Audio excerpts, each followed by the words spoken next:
Okay, so I'm going to skip over one rhythm here for just a few minutes because this ends up being easier to describe this way in this order. So if you look at this rhythm, go ahead and walk through the rules, the QRS width, the P waves, PR ratio, PR interval, R to R, and rate, and then what the name of the rhythm is. Pause the video here and come up with your answer. And if you follow through with me, again, this is hand-drawn, so it's not perfect, although I spent a little bit of time, so hopefully this is a pretty clean one. QRSs are clearly narrow. P waves are upright, round, and symmetric, and they're relatively consistent in shape and size. PR ratio is 1 to 1. Every time there's a P wave, there's a QRS after it. Every time there's a QRS, there's a P wave before it. The PR interval, you're going to have to take my judgment on here, but if you look, hopefully you can judge that this is pretty consistent. But take my assessment on here, and the PR interval is consistent, and it's 4 blocks. So the PR interval is 4 blocks on each and every one of these. Now, if you look at this beat here, that one maybe looks a little different shape than that. That looks a little more rounded, maybe a little shorter, but they all look essentially the same. So that's what we're going for. We're not going for absolute microscopic precision here. We're looking for what is more similar versus what is not similar. This is the same way back in grade school when you learn to read a language and learn to handwrite. Your handwriting was probably a little bit sloppy, and it takes a while to practice. Like I said, I've been doing these for years and years, and I've gotten good at drawing the rhythms, but I'm still not perfect, and I'm much, much better on a regular whiteboard than I am on this tablet, but it still works. So PR intervals are 4 blocks. The R to R on here is regular. I'd go ahead and probably say this one maybe looks a little longer than some of the others, but arguably it's essentially the same, maybe the same thing again over here. So you've got a couple of these beats that might be a little longer, but essentially it's a consistent regular R to R. So for the purposes of my example here, R to R is regular in this case. And my rate, if this was a 6-second strip, I've got 8 beats here, so the rate would be roughly 80 beats per minute. So this would actually be a normal sinus rhythm as it stands. However, we're not dealing with a normal sinus rhythm. So I'm going to do a little bit of magic here real quick. And I'm going to come right here.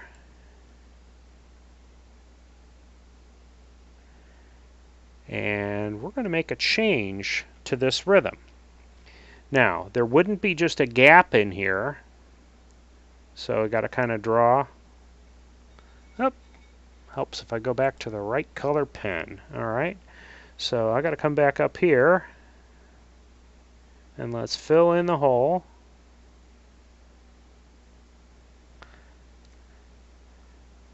Now this is our rhythm. Now if you noticed, you watched me as I did this. The only thing I did was I got rid of one QRS. So let's walk through our rules together here. QRSs, are they wide or narrow? Well, they're still narrow. They all look the same. P waves, yes, they're there, so we have to describe them. They're round, upright, and symmetric. They fit all 3 of those. PR ratio, it's no longer 1 to 1. Right in here, I've got a P wave that does not have a QRS. Now we discussed in the first degree block, quick reminder, if it's clipped off at the beginning, the P wave's clipped off, or if the QRS is clipped off at the end, then we can't say for sure that there's not. But here I see what's happening. There's a P wave, and there's nothing in the ventricles. The ventricles are out on some kind of a goofy coffee break here. So there is no QRS on this rhythm, or on this particular beat. The P wave, this atria depolarized, ventricles did nothing. R to R, I'm sorry, PR interval though, is consistent. Now, this is one where people get a little bit twisted. It's similar to what happens with atrial flutter. They're going to say, well, no, the distance from that P wave over to here is like 30 blocks. That's not what we're looking for. It's when you've got a pair. So this distance right here is the same as this distance, the same as this distance.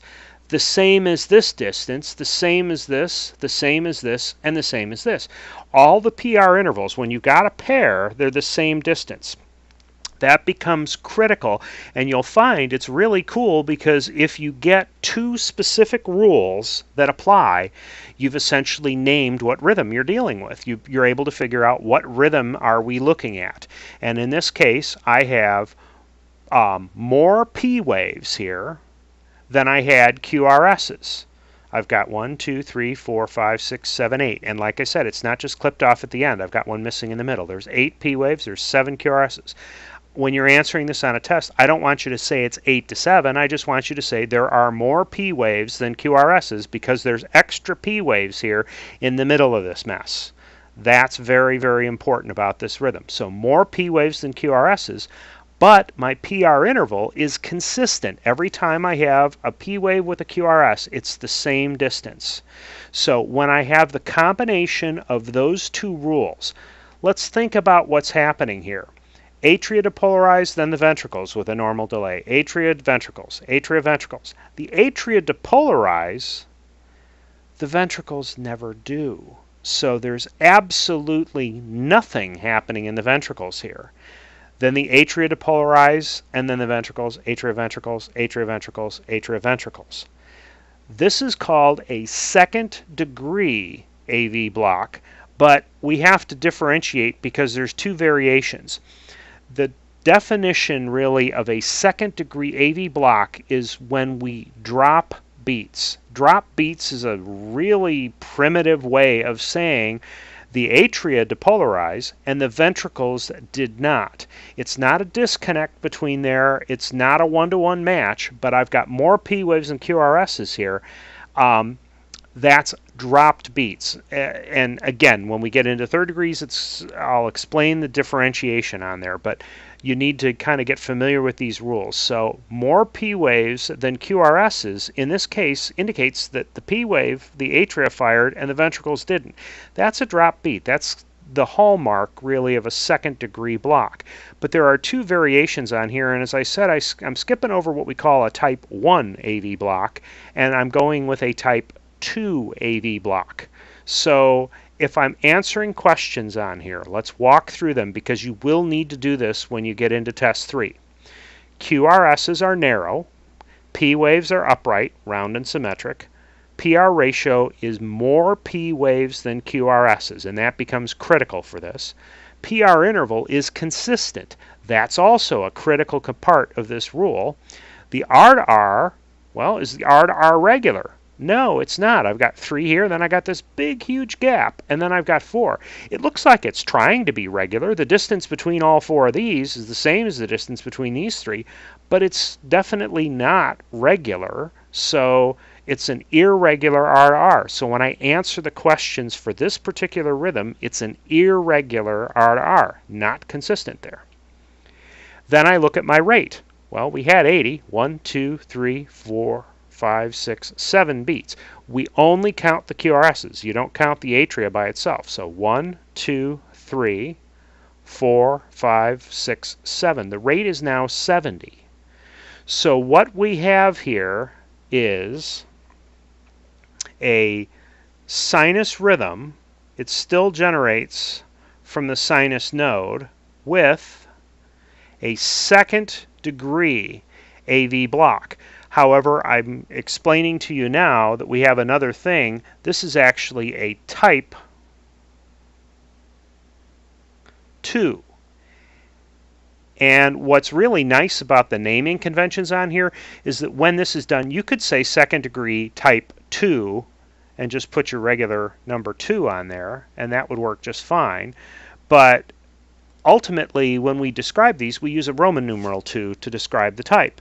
And what's neat about this, go ahead and clear this up.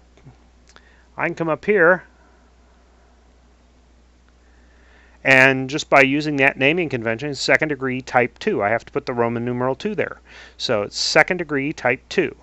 Now, the rhythm still starts at the sinus node, so each of these beats generates from the sinus node.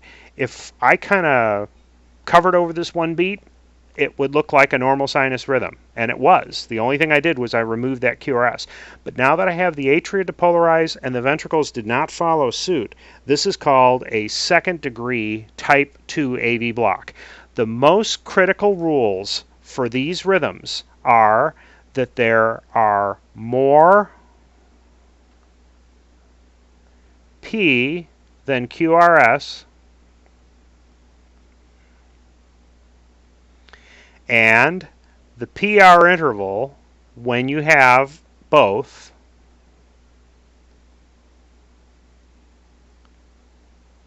is consistent.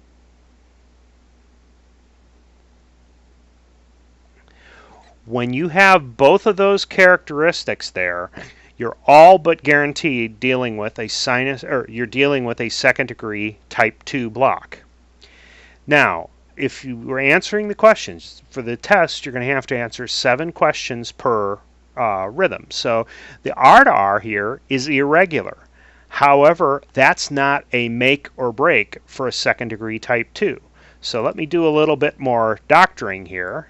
If I come back up here, and I'm just to save time, I'm not going to fill in the hole, but this would be just a straight line running across. Actually, you know what? Let me try this here and see.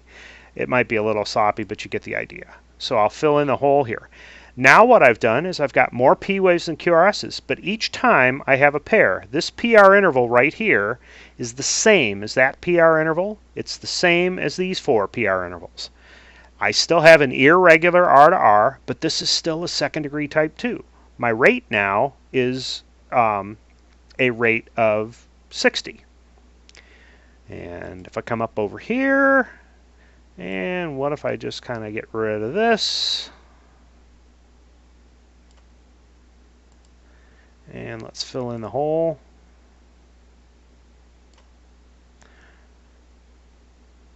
I still have an irregular R to R. These two are closer together than the others. So I think you might be able to see where I'm headed. Now my rate's 50. So in reality, this now becomes sinus Brady with second degree type 2. It's still more P waves than QRS, but the PR interval remains consistent. That, and that are all consistent PR intervals. I'm going to do one last little thing here.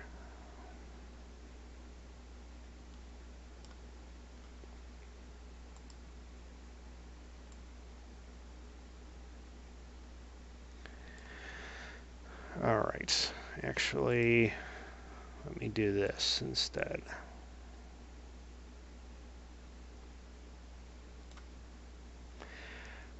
So, and I intentionally left that just kind of clipped off, so you don't know whether there's a P wave here or not, or a QRS here or not.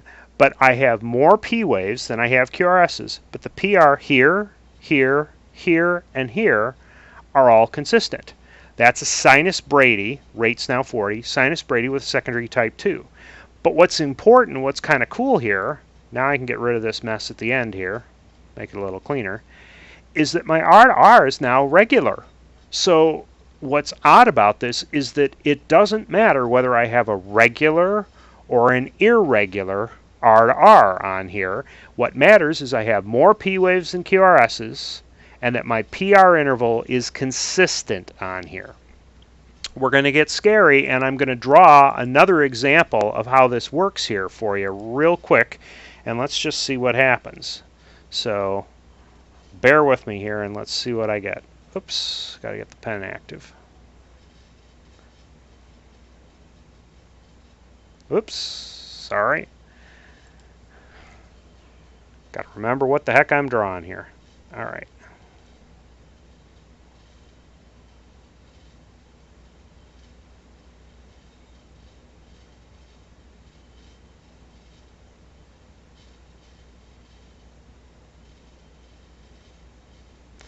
All right, I'm not going to go any further, and this is really, really chicken scratch. I understand that. But PR interval here is the same.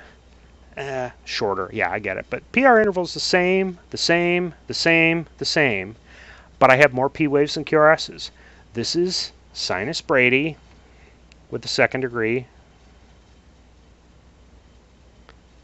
type 2. So sinus Brady with second degree type 2 AV block. It's more P waves than QRS's, but a consistent PR interval. And that's your sinus Brady with second degree type 2.